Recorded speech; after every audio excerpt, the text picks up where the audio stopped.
2013 সালের অক্টোবরে দিনাজপুর সদর উপজেলার মোহনপুরে আত্রাই নদীতে নির্মাণ করা হয় দেশের সবচেয়ে বড় রাবার ড্যাম। এরপর থেকে খরা মৌসুমে রাবার ফুলিয়ে নদীর ২৬ কিলোমিটার জুড়ে পানি ধরে রাখা হতো, যা থেকে আশেপাশের ৮০টি গ্রামের ৫ লাখের বেশি মানুষ উপকৃত হতেন।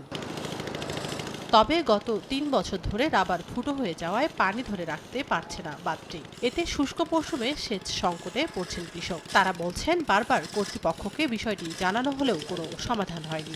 এ কারণে চলতি ইরি বড় মৌসুমে সেচ নিয়ে দুশ্চিন্তায় তারা। পানি আটক করে তুলে সামনে সেচ দেওয়ার ভালো হয়, এই যে ফুটো লিক হয়ে গেছে। এখন আবাদের সমস্যা হচ্ছে, এই যে ফুলে নেই, পানি ফুলে নেই, এটা একটু সমস্যা। আর এটি দু তাড়াতাড়ি ফুল ঠিক হইতো তাহলে সমস্যা হইতো না। রানিং কাজ চলতেছে, যেন ভালোভাবে কাজ হয়। হ্যাঁ, আমরা কৃষকেরা যেন ভালোভাবে চাষ করতে পারি।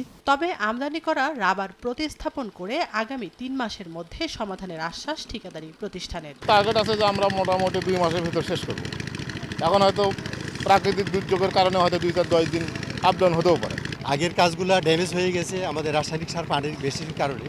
এখন দেখলাম প্রয়োজন পড়ে রিপেয়ারিংয়ের জন্য, সেই রিপেয়ারিংটা আবার পুনরায় করা হচ্ছে যেন আগামী দিনের মতো পুনরায় ভালো চলে। বারবার মেরামতের পরেও কার্যকরী না থাকায় এবার নতুন করে প্রতিস্থাপন করা হচ্ছে বলে জানায় এলজিডি। আমাদের এই মেরামতের কাজটা আমরা আশা করছি যে আমাদের ঠিকাদার যে টাইম লাইনটা দিয়েছে, আমরা এই 2-2.5 মাসের ভিতরে আমরা এই কাজটা শেষ করতে পারবো। কৃষিকাজের যে পানিটা আর কি, এই পানিতে আমরা করতে পারবো। আশা করছি যে আমাদের এই রাবার ড্যামের সুফলটা আমাদের এই উত্তরবঙ্গের মানুষ পাবে, আশা করছি।